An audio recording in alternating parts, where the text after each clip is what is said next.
Praise God, hallelujah. Gandang umaga po muli sa bawat isa. Samahan niyo po kami muli sa morning devotion.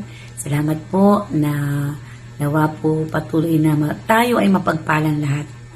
Dahil ang pakikinig ng salita ng Diyos ay patuloy na magbibigay sa atin ng pag-asa at lalalim ang ating pananampalataya. Amen.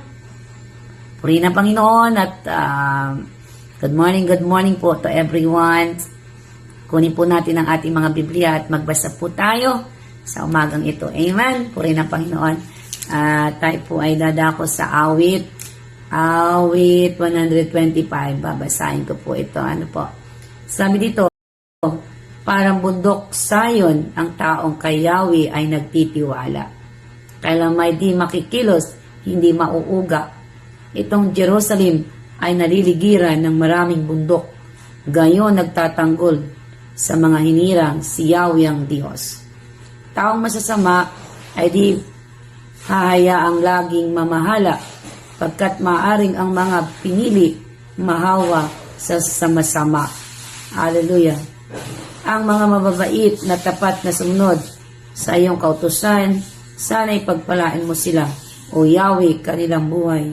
Ngunit ang masama sa kanilang hilig, iyong parusahan sila dahil di wasto nilang pamumuhay. Kapayapaan para sa Israel.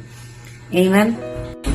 Ama, maraming salamat po muli sa umagang ito at samahan po kami sa aming morning devotion, pagpapalakasan. Ikaw po ang magbigay ng word of encouragement sa aking puso na patuloy na kami ay mapagpala at lumakas sa pananampalataya. Holy Spirit, be with us, guide us, and teach us, O God. Thank you in Jesus' name. Amen. So, salamat po sa ating binasa. May mapupulot po tayo dito sa ating mga buhay.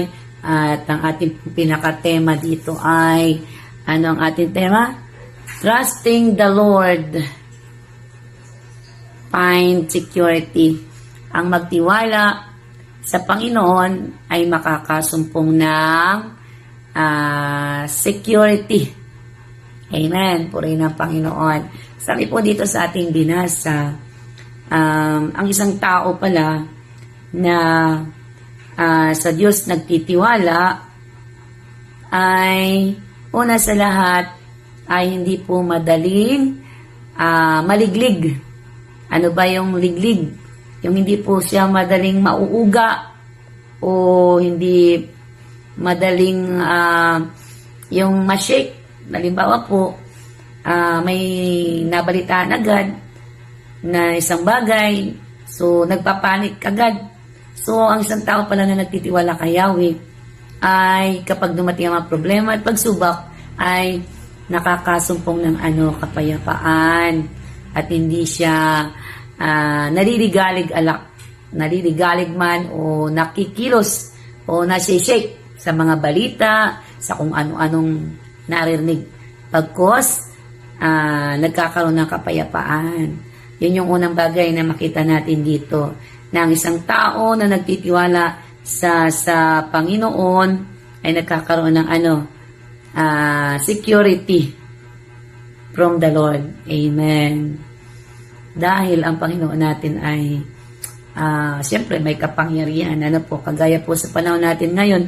So, napakagulo kung manunod ka doon sa balita, kanina kagabi may balita na naman na yung mga OFW na Pilipina ay pinauwi na kasi sa Tel Aviv. Di ba yung Tel Aviv po ay kalapit ng Gaza? So, yung mga OFW ay siyempre natatakot. Kaya nag-uwian na pala yung iba. Kaya po rin ng Panginoon na tayo palang mga mananampalataya, once na tayo ay sa Diyos umasa at nagtiwala, hindi tayo dapat basta-basta naliliglig anuman ang mga nangyayari sa paligid. Kaya po sabi doon, bakit kasi tayo ay patuloy na sumandig sa refuge natin. Kasi ang refuge natin, walang iba kundi si Yahweh, di po ba? Siya yung ating batong kublihan, sandigan. Amen? Kaya po rin ng Panginoon Hallelujah. Amen. Praise God. Pangalawang bagay po na ating mapupulot na aral dito sa ating binasa na kapag pala tayo ay nagtiwala sa Panginoon, makakasumpong tayo ng security. Security, kasiguraduhan saan? Kasiguraduhan doon sa pangako ng Diyos na tayo naman ay tagapagmana din. Anong tagapagmana ng ng mga biyaya ng Diyos, ng kanyang kaligtasan, ng patuloy na kapayapaan, ng comfort. Di po ba? Sabi po dito sa verse 2, ang Jerusalem pala ay napapaligiran ng maraming bundok. So, napapaligiran ng maraming bundok. So, ibig sabihin, makakasumpong ng protection. Ano po? Imagine mo, halimbawa yung Jerusalem ay paligid ng mga bulubundukin. So, pag may dumating na bagyo, hindi agad matatamaan ng bagyo kasi bulubundukin. Ano po? Amen. At saka, sabi doon, kung sa ating spiritual na buhay o literal na buhay, so yung mananampalataya ni Kristo sa ating panahon ngayon, tayo po ay hindi lamang bundok ang nakakapaligid sa atin, kundi ang nakapaligid sa atin yung mga angel ni Lord. May nagbabantay sa atin, angel ni Lord, kagaya doon sa Psalm. Alam niyo yung Psalm 91, o kaya po parati natin panalangin yung Psalm 91 at yun ay God's protection. Ano po? So kung yung Jerusalem ay napapaligiran ng mga bulubundukin, so tayo naman pong mananampalataya kay Kristo, tandaan po natin, at tayong mga iniligtasan ng Panginoon ay makakasumpong ng inheritance. Inheritance na na naandyan yung kapayapaan ng Diyos, lalo tigit yung pamana sa atin ng Panginoon na bibigyan niya tayo ng banal na espiritu. Yung banal na espiritu, siya yung sasama sa atin, magkukumport sa atin, magtuturo sa atin. At yung Holy Spirit din yung kapangyarihan ng Diyos eh. So kapag tayo ay nanalangin ng protection para sa ating kapwa, sa mga pinagpipray natin, kapag tayo nagpipray, nag-intercede, sa may mga sakit karamdaman, di ba? Tinutugon ng Panginoon. Because the Spirit of the Lord ay nasa atin. Yun yung kapangyarihan ng Panginoon. Hallelujah. Purihin ng Panginoon. Kaya tayo ay may security. Dahil ang Holy Spirit ay nasa atin. Siya yung nagbibigay sa atin ng kapayapaan. Kahit ano man ang mangyari sa paligid, ay naandyan pa rin. Makakahanap tayo.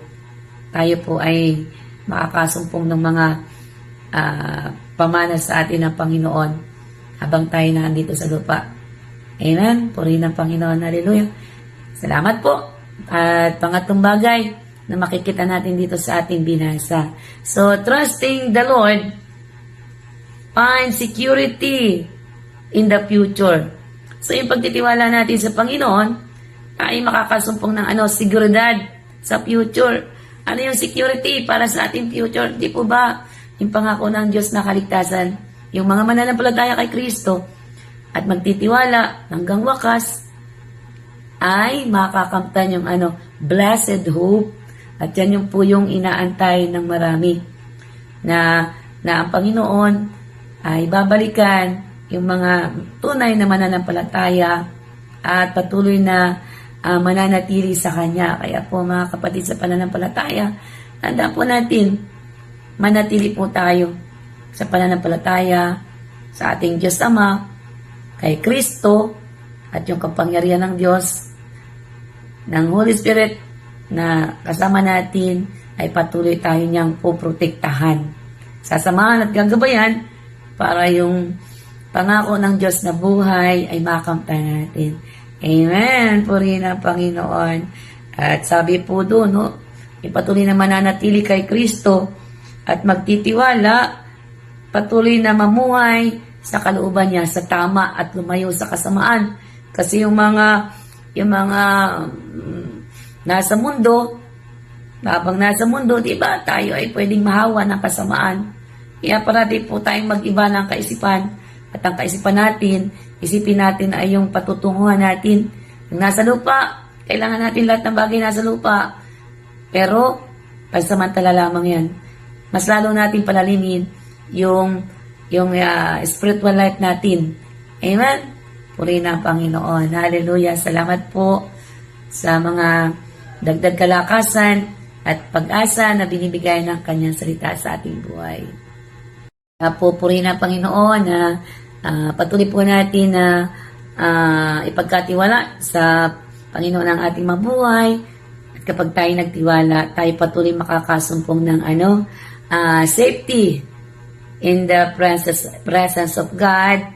Yung inheritance ay patuloy nating makakamtan at yung in the future na pangako ng Diyos na blessed hope ay ating maranasan. At habang naghintay tayo sa Panginoon, gawin natin yung pinapagawa ng Diyos, manatili tayo sa Kanya. Dahil sabi dito, yung mga mababait naman at tapat na sumusunod sa salita ng Diyos ay Kanya namang pagpapalain. Ano yung pagpapala na bibigay sa atin ng Lord? Siyempre, protection habang nandito tayo sa lupa.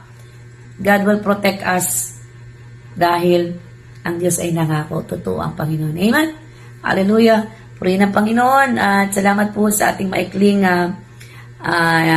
word of encouragement sa umagang ito. Nawa po ay napagpala po ang bawat isa na sa ating pagtitiwala sa Panginoon, tayo makakasumpong ng security at tayo ay nagtitiwala sa Panginoon.